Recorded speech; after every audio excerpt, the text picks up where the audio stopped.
कहते हैं राजनीति में ज्यादातर बातों को अनुमानों और इशारों से समझा जाता है। दिवंगत रामविलास पासवान ने अपनी विरासत अपने बेटे चिराग को सौंपी थी, लेकिन आज चिराग पासवान ही पार्टी में अकेले पड़ गए हैं। 5 सांसदों ने मिलकर चिराग के चाचा पशुपतिनाथ पारस को अपना नेता मान लिया है। कहा जा रहा है कि इन सब का सूत्रधार बिहार के मुख्यमंत्री नीतीश कुमार हैं। चिराग पासवान चुनाव के पहले नीतीश कुमार को जेल भिजवाने की बात कर रहे थे।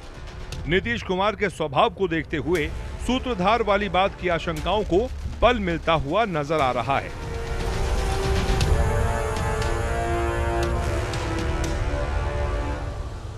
नीले आंखों वाले चिराग पासवान का जन्म 31 अक्टूबर 1982 को बिहार के खगड़िया में हुआ था। National institute of open school से पढ़ाई की है। 2003 में नई दिल्ली से कंप्यूटर विज्ञान में बीटेक किया है। 2011 में मिले ना मिले हम नाम की फिल्म से बॉलीवुड डेब्यू हुआ। फिल्म ज्यादा नहीं चली, लेकिन चिराग और कंगना के रोमांस के किस्से मीडिया में खूब चले। कंप्यूटर साइंस की पढ़ाई करने वाले चिराग पासवान एक फैशन डिजाइनर भी हैं। अपनी पहली फिल्म के लिए चिराग का नामांकन कल के सुपरस्टार कैटेगरी में स्टारडस्ट अवार्ड के लिए हुआ था। चिराग पासवान की यह पहली और आखिरी फिल्म थी। चल नहीं पाई और चिराग पासवान के फिल्मी करियर का अंत भी इसी फिल्म के साथ हो गया। चिराग पासवान की सबसे बड़ी ताकत थी दिवंगत रामविलास पासवान का बेटा होना। लेकिन चिराग पासवान की सियासत की समझ को भी कोई इनकार नहीं कर सकता। 2014 में चिराग पासवान पहली बार सांसद बने थे। रामविलास पासवान इससे पहले यूपीए के साथ थे, लेकिन चिराग के कहने पर ही दिवंगत पासवान ने एनडीए का दामन थाम लिया था।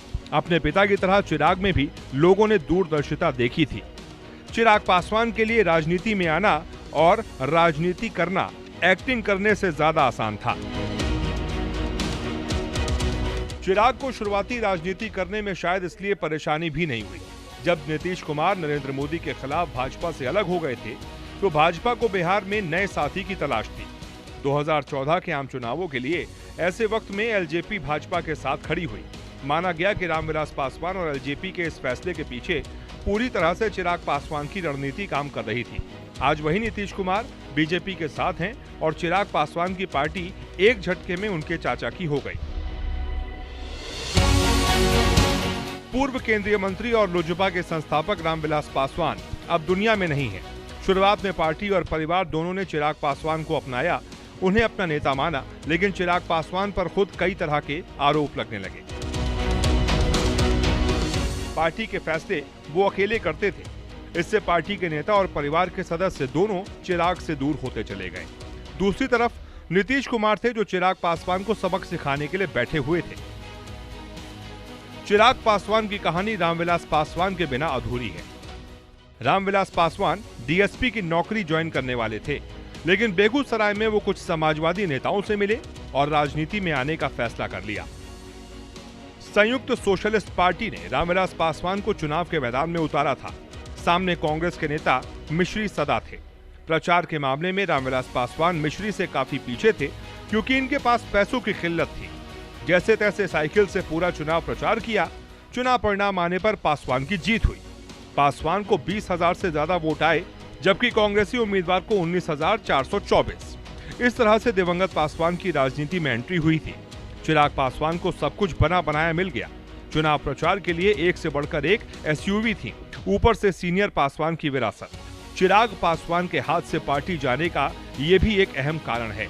पिता की विरासत तो उन्होंने ले ली, लेकिन वो सब कुछ लेना भूल गए जो राजनीति में उन्हें हमेशा प्रासंगिक बनाए रखता। अपनी पहली फिल्म में चिराग पासवान की एंट्री सिल्वर कलर की BMW में होती है। अपने राजनीतिक जीवन में भी वो ऐसी लाइफ के लिए ही जाने जाते हैं। रामविलास पासवान को राजनीति का मौसम वैज्ञानिक कहा जाता है, जो हवा का रुख भांप लेता था। चिराग पासवान कम से कम ये गुण ही अपने पापा से सीख लेते, कम से कम आज पार्टी उनकी होती।